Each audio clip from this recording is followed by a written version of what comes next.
Hello, everyone. Welcome back to the podcast. Today is very exciting because we have Kristina Furia here, who has one of my favorite Instagram accounts ever. I'm so excited to have you on the show. Welcome, Kristina. Oh, thank you so much. I'm so excited to be here. Yeah, and I want to talk, all things energy, frequency today. But before we dive into all that juicy stuff, can you share a little bit about you, your journey, how you got into psychology, and then, as you say, like kind of went rogue? I love Yeah, that. yeah, totally. So it's true. My current title that I've given myself is therapist gone rogue. And Yes. basically I call myself that because for the first 10 years of my career, I was a mental health counselor and then I was a psychotherapist. And in the last few years of it, I started becoming really disenchanted with the work.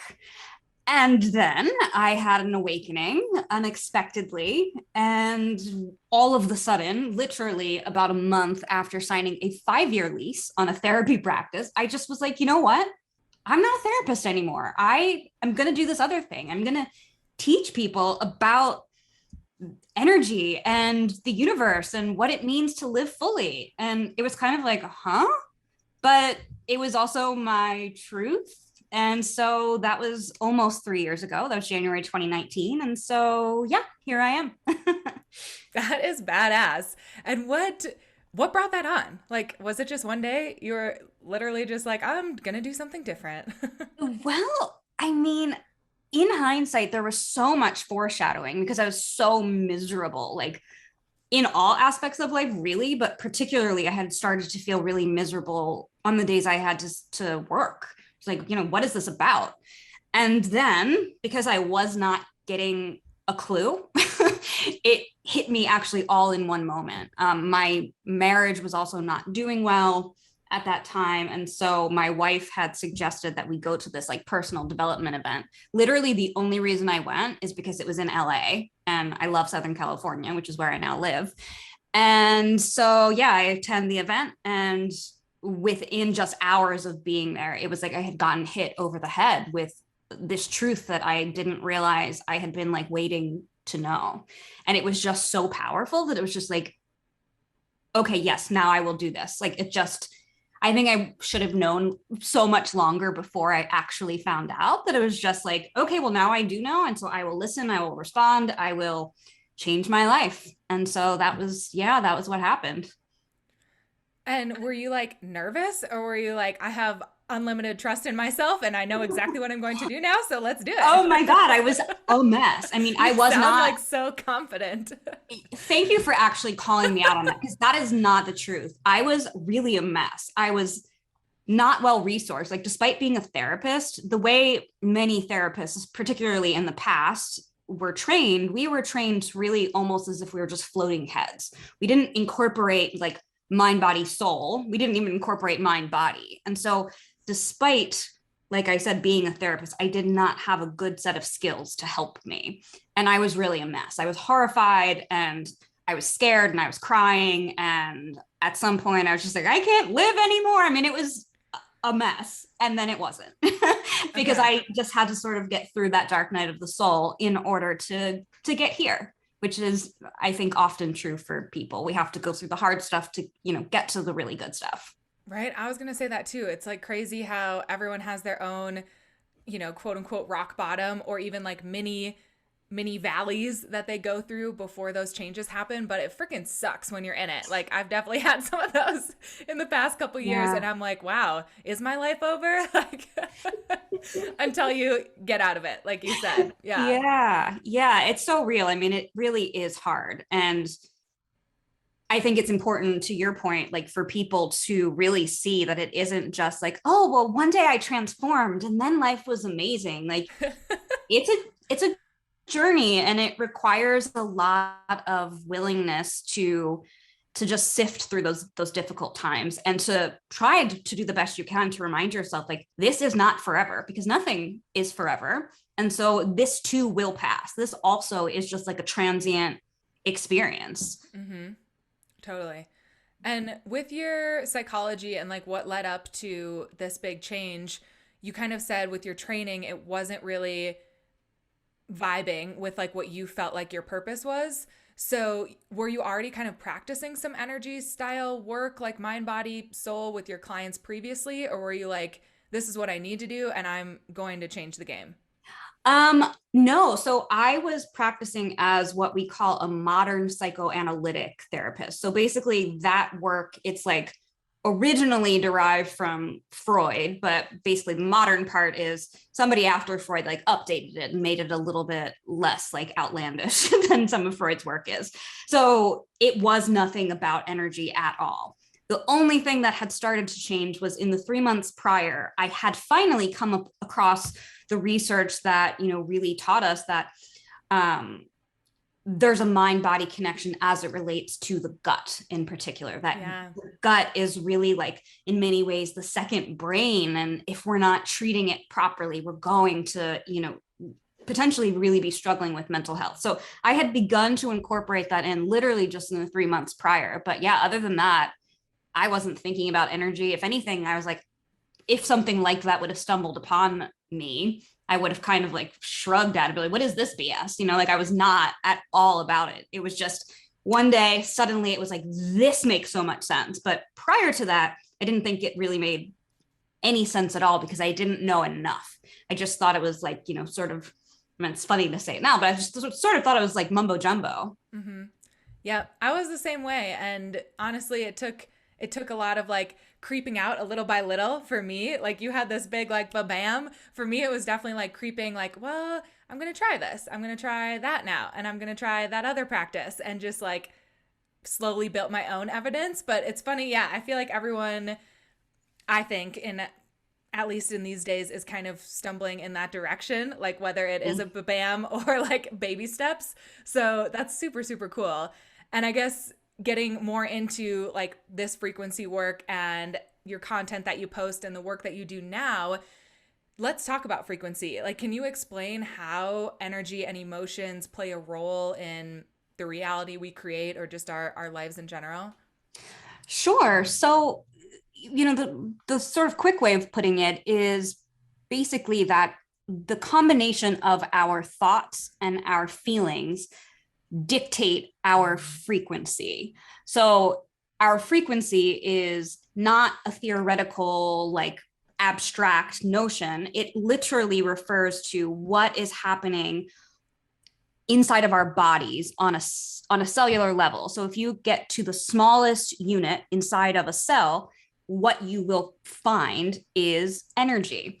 And so when we have the experience of, for example, being chronically sad, chronically angry, chronically full of shame, any of the heavier emotions, what will be reflected inside of our cells, like I said, on that smallest of levels, will be that energy moves at a very slow pace. Where on the other hand, when we're experiencing higher emotions like happiness, joy, gratitude, love, what's happening inside of the cells, it's happening at a much faster rate. Literally, that energy is just moving much, much quicker. And when it does move quicker in that way, it aligns us with good health, perfect health even, and it aligns us with just feeling good. Like life just feels better. You're happy because your body is functioning optimally, your mind is functioning optimally, and you're really just connected to all of the power that is both within you and all around you. Yeah. Yeah, and so I personally believe too that, like everything can carry this frequency, right? So it's humans, and I think it's really important for us to understand this to take care of our health, like you said, and our mind, but also comes into play with the creating your own reality, with the manifestation piece of like if you're stuck in that low place, it's really hard to see what you want in terms of your health and your body, but I think also most things in your life, right? Mm-hmm. Yeah. I mean, absolutely. You said it well. When you are on those lower frequencies, which is just another way of saying when your baseline way of being is, emotionally not great, when you're more down than you are up, there will be a lack of clarity. And any clarity that you do have, even if it's like, a passing thought, such as, wow, it'd be really amazing to have a better job where I made more money, you're not an energetic match for it because the way you've been existing, most of us feel approximately the same each day. You know, there'll be some better days, some worse days, but we all have kind of a baseline. And so that baseline is aligned with your external results. In other words, there's nobody in the world who chronically feels like crap who has an amazing external life. They chronically feel like crap, but they have the best friends, the best marriage, the best job, a lot of money, they look great. Like that's not a thing because our results are a match for what's happening on the inside. Yes. Yes. Very well said. And I like how you brought up the gut brain connection earlier. We've talked a bit about gut health on this podcast previously. What are some other ways that like someone's wellness routine or their fitness routine can affect their frequency? Mm. Yeah, I mean, ultimately, so as I described, energy is literally what's happening in the body. It's not an abstract concept. And so when we move our bodies, we're moving the energy inside of our bodies as well. And so having a regular movement practice. And in my work, I don't necessarily say exercise just because I keep it a little bit more Yeah. broad, but just movement, move your body in some kind of meaningful way.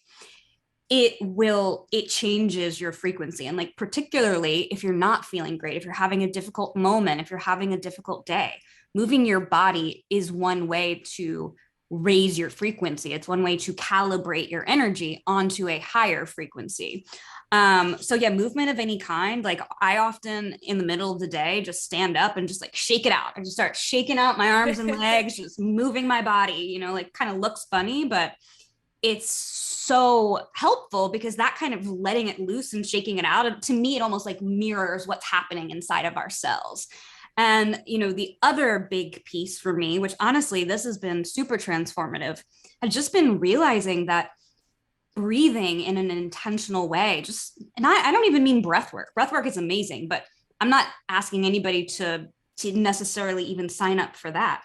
Just taking a slow, deep breath when you're not feeling good, it again it connects you to the fact that you're a mind and a body, and it calms the nervous system, which in turn helps to switch up what's happening with your energy as well. You know, we become, our energy becomes more coherent when everything's just kind of functioning optimally. So yeah, like learning that I should take deep breaths when I don't feel good, on one hand, perhaps it's obvious, but it wasn't to me. And yeah, super, super transformative.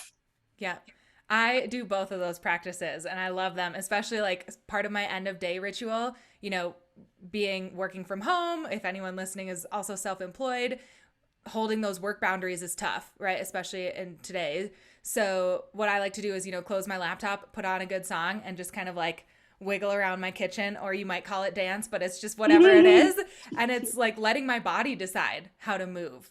And I feel Yeah. like, oh my God, that process is so much.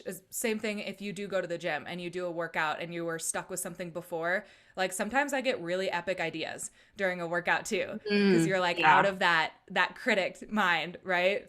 Totally. Yeah. And I love that you said you might call it dance, but like it's so true. Like it's not necessarily dance. Like it actually probably is going to help you best when it looks like wacky as all hell. Like it's just to your point, just do whatever, just let your body decide for you. And Yes. also to your point, quieting down that conscious mind, you know, when you drop out of the mind for a second, like literally just for 60 or 90 seconds and just be in the body, like, yeah, my body wants to move all weird right now, whatever, and not think about it, not judge it, just be in your body, your mind quiets and it's peaceful. Like, I don't know about, you know, you or the people listening right now, but my mind loves to just run and run and run and run. And so a little tiny opportunity like that to just be like, no, mind, quiet down. Let's be in the body. It's transformative to the day for sure. Yes. Yep. I definitely can relate to that. Like those moments of peace where usually for me, nature is another big tool that I use. Those are like the best moments of my day where I feel like I am living this life versus it's passing me by, right? Yeah, so true. Yeah. Do you have any like specific examples that you've seen, either diet changes, and by that I mean like nutrition, anything you're taking in, or like movement practices have affected the mind, body, soul of clients that you've worked with, or like changed their results in some way or things like that? Yeah, I mean, across the board, I've seen that nutrition is a game changer. Although I'm actually feeling sort of inclined to talk about my own story, if that's okay, because Yes, please. ultimately, that really, I think, was the first step to my transformation. Because if I hadn't done that first, I don't know if I could have gone to that personal development conference and received the information and actually like allowed it in, because I had my gut health was so poor. Yeah. And I mean, I had been on antidepressants since I was 18 years old.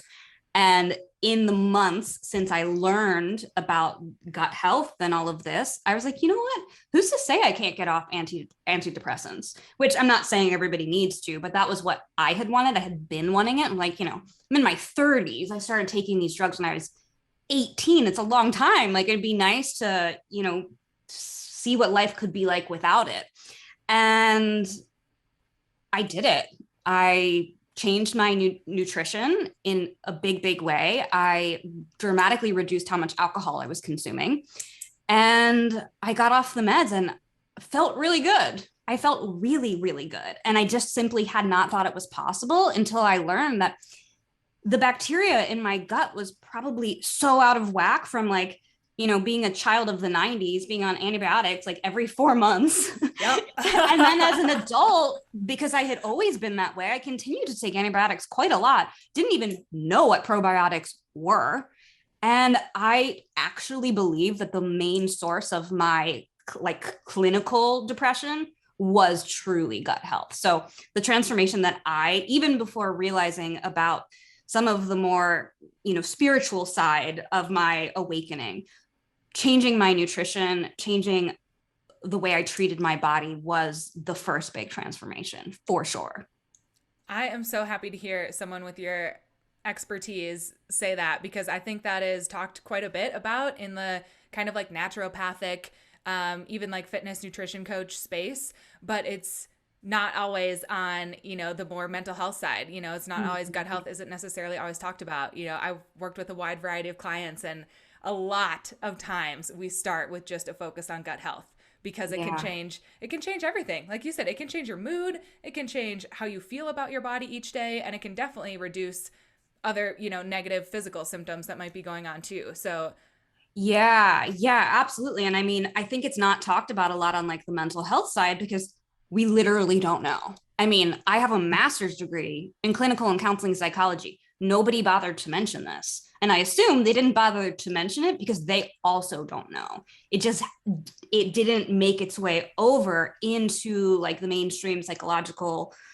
field. I think maybe it's starting to now more, but yeah, it's not getting discussed over in these parts, the mental health side of things, like I said, because there's just a lack of awareness. And so, yeah, now that I know, now that I am aware, I talk about it. I mean, I'm not an expert enough to teach it and whatever, but I talk about it whenever it is appropriate to do so, because it truly, like I said, I do not believe that my transformation would have been possible if that piece didn't come first. yeah, yeah, that is really cool.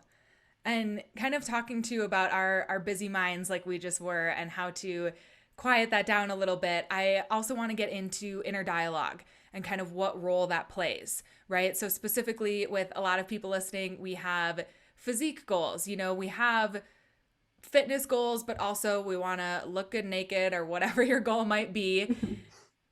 When that comes up, when we're focused a lot on our external appearance, a lot of self-limiting beliefs come up, like you feel stuck, or you feel like I just have to work so hard and it's easier for other people. There are a lot of self-limiting beliefs that can come up when you are focused on external, at least primarily. I don't want to say only external, but primarily external.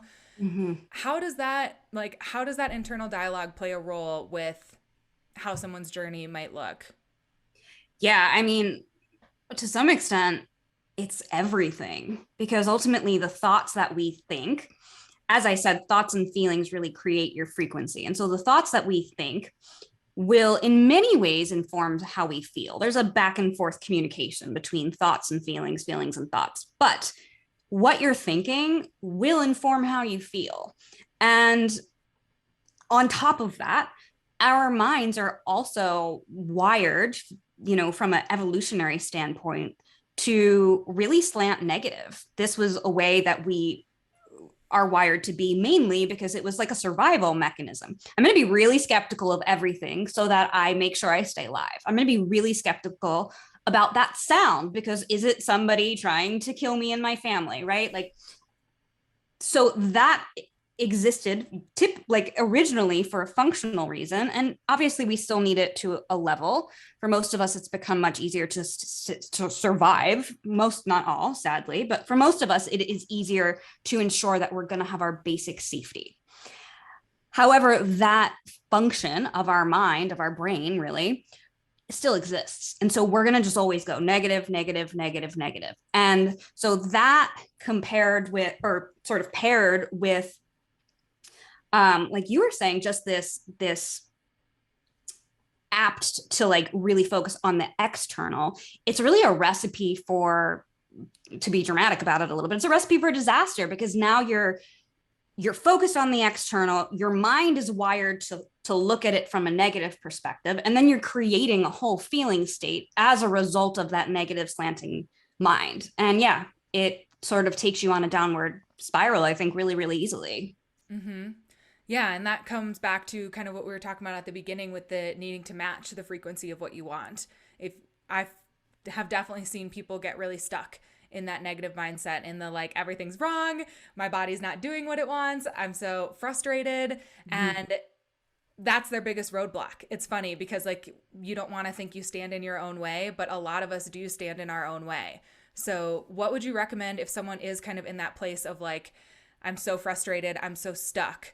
What are some ways to start coming out of that? Is it just starting with awareness, or? Yeah, I mean, I think awareness tends to be our number one like power tool, if you Right, will, right. because ultimately when we become aware, we become empowered to start making new choices. So I teach in anything that you take of mine, whether you take one of my courses or you work with me individually, I always teach observing your thoughts as the first skill. Because if you don't observe your thoughts, you will be running on autopilot. And autopilot is really not really, it absolutely is. It is running off of the subconscious programs that have been created in the past. So the things that you learned during your early childhood years, but also anything that you were repeatedly told or repeatedly heard, including at times the things that you repeatedly tell yourself, such as my body is ugly, my body is gross, my body is whatever. And so when you become aware, you turn autopilot off, you get into manual mode. And then when you see something you don't like that you're thinking, such as my body is gross, I am fat, whatever mean thing, you can say, maybe I'm going to pause here and I'm going to, again, in manual mode, reach for a new thought. And at the beginning, maybe that new thought doesn't feel authentic or organic. It doesn't feel like it really came from you. But if you're willing to get through that initial discomfort and don't get lost in ideas like, I'm just lying to myself, I'm not doing this. If you really just commit to it, like this is, I'm reconditioning myself. I got conditioned by society, by my parents, by whomever. And now I am in charge this time. And so I'm going to make a new choice about reconditioning myself. And then you just feed yourself kinder ideas, thoughts that align with how you do want to feel. Over time, like definitely, 21 days is the initial period of time that it takes to build a habit, but really like 90 days is when something starts to really ingrain. Over time, so like I said, really 3 months minimum, you will start thinking like a different person. And as you do that, your external results will also change. And that Yeah. goes for the body as well. Your outcomes in your gym and your exercising in anything related to your body, your outcomes will be better when you're speaking kindly to yourself, and that's just the truth. Yeah. Yeah, that's a beautiful way to put it. And this is so funny because It's super in alignment with a workshop I just recorded, but it'll be out by the time this is live. And I Oh, went really into like subconscious beliefs about your body, because that is something I struggled a lot with in my history. And you're right, it does not happen overnight. And I used a lot of different modalities to help kind of get me to make those shifts, but it does add up over time. It does. Like I yeah. can confidently say that there have been days in my history where I'm like, I definitely feel like I'm lying to myself, like this is totally impossible, but Hmm. once you break through that, you're right. Like the actions always add up. They have an impact at that very deep cellular level.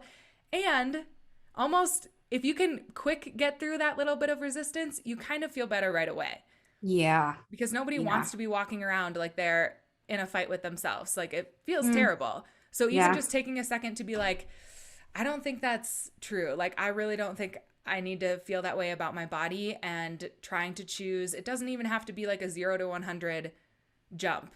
It can be like a small increase. If you like, say you're hating yourself today and you're like, you know what? My body is doing a really good job of breathing today. That right there, Yes. that is an upgrade, okay? And you're Mhm. going to feel better Yeah. immediately. Yeah, absolutely. That's such a brilliant idea. I mean, just keeping it really simple. Like, what are you able to actually say, like, thank you to your body for? Thank you, body, for allowing me to walk out of bed this morning. I was able to put my feet on the ground and I was able to walk down the steps. If you're fortunate enough to be somebody without chronic pain, I was able to walk down the steps and take the dog for a walk and yada yada yada, pain free. Like, I was able to take a deep breath. Thank you so much for giving me the ability to live. And you start small and then you can grow once you get a little bit more used to being nice to yourself. It becomes easier to build up onto, sort of the quote unquote like bigger ideas. Like, wow, thank you, body, for being so beautiful, right? We maybe Yep. don't want to jump right there, because if it's too oppositional to what your subconscious mind believes to be true, your subconscious mind will in fact skip over it. Like, well, that's bullshit, and we're going to just run right past that. But yeah, starting small is such a great idea. Yeah, and this definitely, I think, also requires some of that quiet time, some of that reflective time to, if you're stuck in that just like go, go, go, this is my to do list, this is everything I have going on right now, like this is what I need to worry about in the future, this is what I'm stressing out about that happened yesterday. Ugh, like it's a nightmare to try to then pause and be auditing your thoughts. What are some of your favorite ways to, I know we talked about dance as far as like moving energy or wiggling, but are there other ways that you recommend or that you do personally that really give you that practice space, or like that quiet time or that self time, whatever it may be? Yeah, I mean, I do have a meditation practice, and that's been really, really valuable. However, even in moments where, and my preference would be that I always have a meditation practice, but speaking practically, sometimes I let it go for periods of time. Even though in the periods of time where I have let it go in the past, I always, always, always maintain a mindfulness practice, because I don't need to carve out time in the day to do it. I just build it into the day. So, for example, every time I brush my teeth and every time I do the dishes, those are like my two big ones. And sometimes the shower, but sometimes I also like to think in the shower. But I do those activities with mindfulness. In other words, I act as the person who is doing the dishes. I act as the person who is brushing my teeth, meaning I'm just observing myself doing those things. What's it like feeling the water hit my hands as I'm, rinsing the food off of this plate, just noticing. So, not judging or assessing or thinking about it, but just literally noticing what it's like to just feel my, electric toothbrush up against my gums, just literally noticing. That's the practice of mindfulness. And when you do that, you'll find your especially when you're new to it, you'll find that your mind still will show up with some thoughts, but if you choose not to pursue them and you just come back to center, with center being, right now I'm observing myself brushing my teeth. Little by little by little, coming into full presence like that becomes more possible, more doable.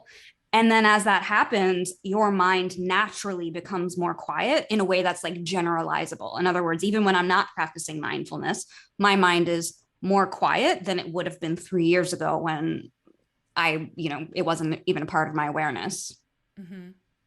Yeah, I do the brushing teeth one a lot too. And I actually started that one because I was multitasking. Oh my God, I'm a recovering multitasker.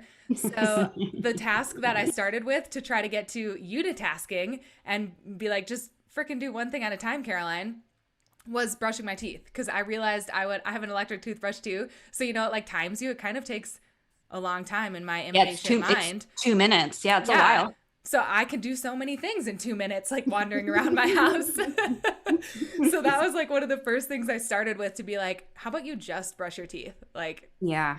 Yeah. take a chill pill and just notice this moment because it's usually also at a nice time of day, like the beginning of the day or your end of day. So Nice. I think using those other like transition periods of your day is a good place to plug in mindfulness. Yeah. Yeah, and absolutely, like just the fact that you have to brush your teeth anyway. Mm-hmm. So you're not finding extra time. I mean, I guess in your case, since you were multitasking, you technically maybe lost a couple minutes, but like we all are brushing our teeth regardless. So Yeah. building in that mindfulness practice, you're not missing out on anything. You're just simply gaining something that's going to truly, like I was saying before, it's going to have generalizing effects. You will in fact feel better all day long if you learn how to do that regularly. It's not like the first time you do it, you're going to be like, oh, well, now I'm amazing. But if you have a regular practice of doing it, you will feel substantially better. Just Mm-hmm. even if you just do it brushing your teeth morning and night, you will have transformed your life to some extent after doing that for several months. Mm-hmm.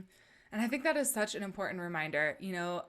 Everyone is air quotes busy all the time. And we love to say we're busy and we love to say we have a lot going on. That, like, coming back to the conscious and subconscious, like, we make that busy, I have so much to do, I'm multitasking, our normal. And it doesn't have to be, but it takes so much practice and attention to create a new normal that is you being more mindful.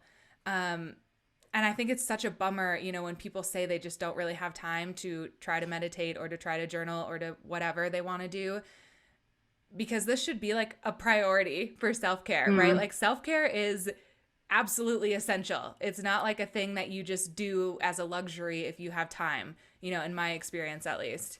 Yeah, yeah. And, ultimately, we can all find 5 minutes, if nothing else. I mean, I used to spend more than 5 minutes just deliberating over whether or not I was going to do something that was helpful for myself. I would spend 20 minutes just thinking about whether or not I was going to meditate for 5. So it's like, I bet you do have the 5 minutes. You just need to really, again, awareness. You need to become aware of all of the many, many moments in your day, in all of our days, where we allow time to not be used as well as it could be. Mm-hmm. Totally. Yeah. And coming back to some of the other topics that I love that you talk about, you have some posts on control and fear, Mm. which definitely control comes up a lot in my work with nutrition. Can you talk about, how control and fear are related and how they can prevent or present hurdles to people? Yeah, I mean, I think that we all show up on this planet with a level of fear. And again, in part, I think that's like a survival mechanism. If we're scared, then we'll be more likely to keep ourselves safe, keep ourselves contained. However, that seeking of control ultimately is just a means of creating an elaborate illusion, because the bottom line is anything could happen at any moment anyway.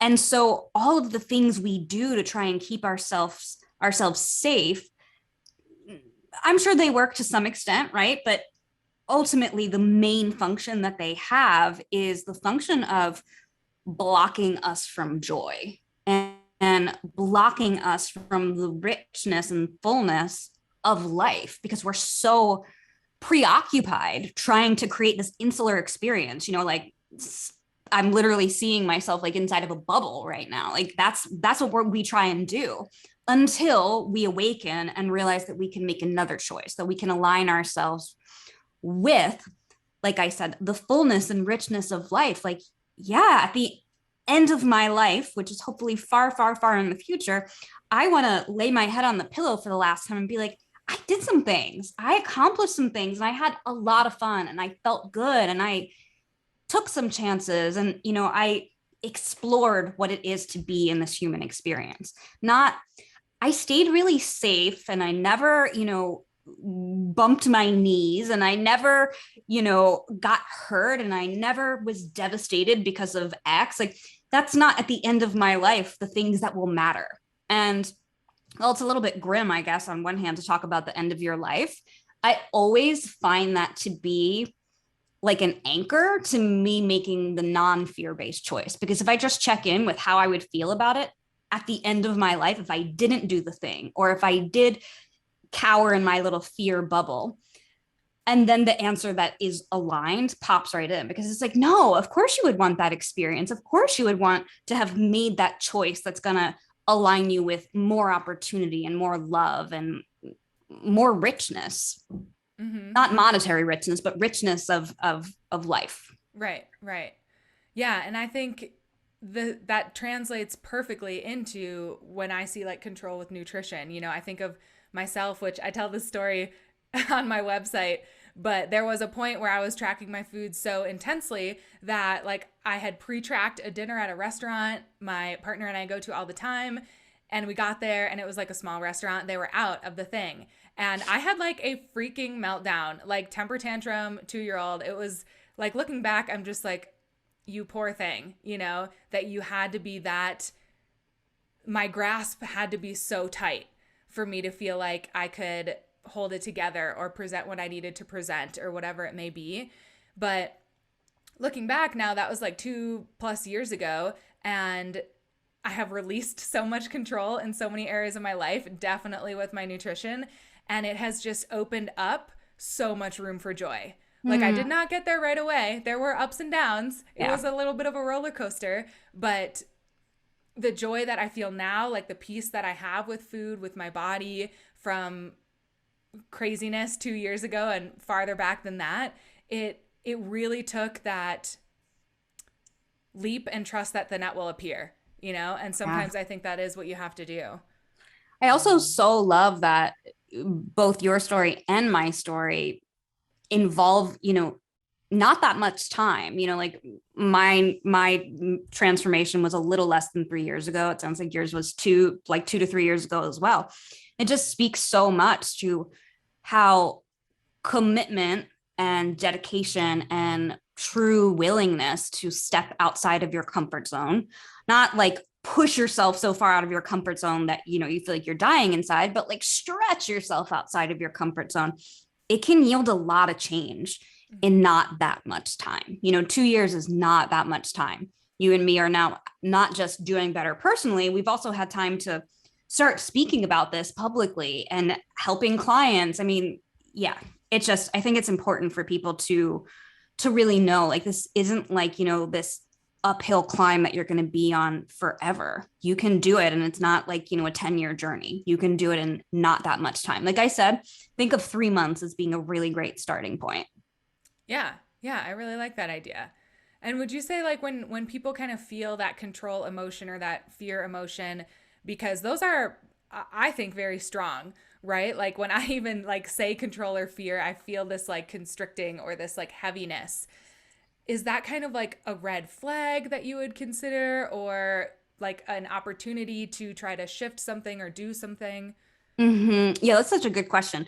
Yeah, fear is a lower frequency emotion, which goes back to what we were talking about at the beginning. It means that on a cellular level, your body is doing something particular.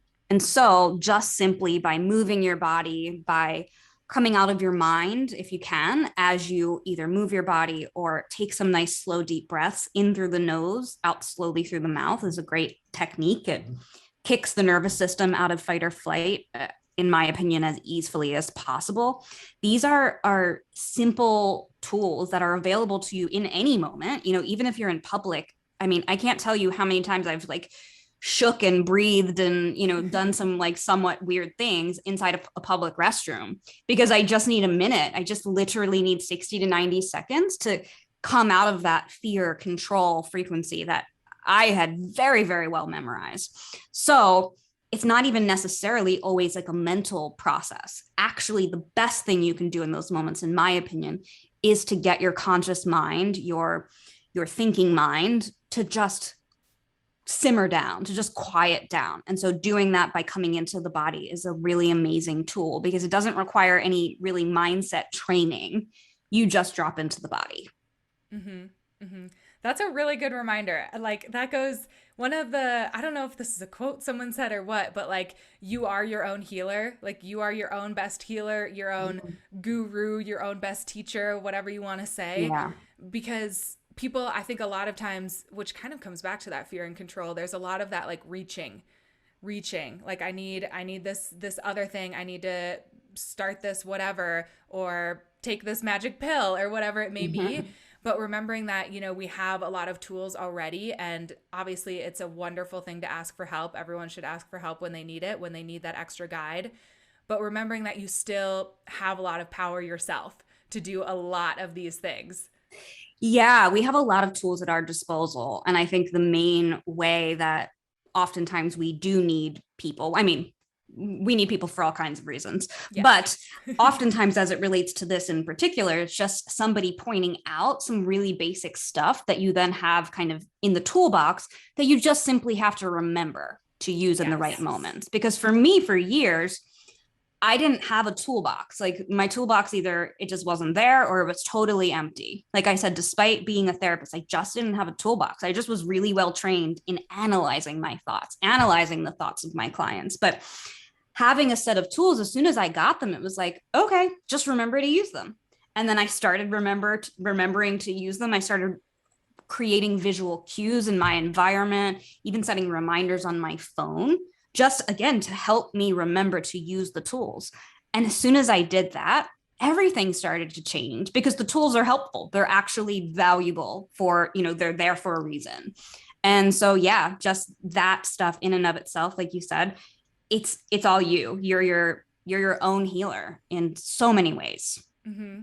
I love that you brought up that remembering piece because I've also shared about this a little bit on the podcast, but I've done some psychedelic therapy and work in that field. And that's something my guides always remind me of afterwards is like, you can have whatever experience in your life, but if you don't remember, like that's really where the magic happens, is in the act of remembering again and again and again, of really like your highest self, that true mind, body, soul connection, like what that can feel like, what that can do for you. So yeah, I think that's a really powerful reminder. Yeah, I mean, right. And it also, for me, is a reminder of oftentimes how simple things actually are. A lot of times we complicate how it is that we could feel better. And something as simple as just remember to do the tools, just remember to use your tools. It truly has transformational power. And to that end, I just got into the habit of writing everything down. I mean, just sitting here right now, I have 3 notebooks that I can see right now. I write everything. Yeah, I write everything down because 1, my brain works like that and I forget things. But 2, the reminders are insanely valuable. Just reminding yourself to come back to these truths. And like you were saying, like even about like deeper truths. What's the truth of you? Sometimes we all just need a reminder. What's the truth of me here? And remembering to check in with that is powerful. It's so powerful. Mm-hmm. Yes. I think that is a beautiful place to wrap things up. Keep it simple, everyone. Totally. But thank you again so much for being here. And I know you have some awesome courses, some awesome content. So please share, like, how can people learn more? How can they work with you? Yeah, totally. So my sort of whole professional world really runs out of Instagram. So if you follow me at Your New Frequency, you will have access to everything I've got going on. I have a course on limiting beliefs, reprogramming the subconscious mind. That is called the subconscious rewrite. It's just a little mini course.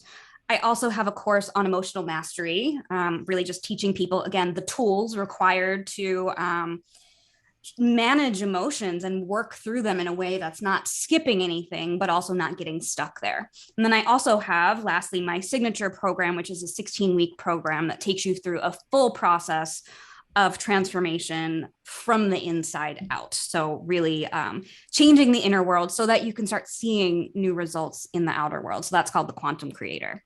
Oh, I love that name. That is Thank you. great. Thank you so much. Yeah, everyone go check out those courses. Give you a follow because your content is fire, like I said. And thanks again so much for being here. If you guys liked this episode, be sure to leave a review, share it to your story, and tag us, and we will say hi right back. Thank you.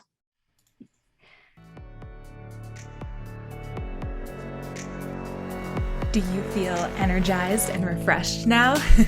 I hope this episode gave you a little boost to get out there and start manifesting your fittest, healthiest life. If you loved it, please help me out by writing a review and sharing this episode to your story. And seriously, just thank you so much for being here. For daily updates of what I've got going on and to connect further, be sure to follow me on Instagram and head over to ccowellness.com to learn more about my one-on-one coaching and find additional resources there, including my Goddess's Guide to Macros ebook, plus a few freebies. And remember, you are strong, you are capable of achieving anything you desire, and you are worthy of all your wildest dreams.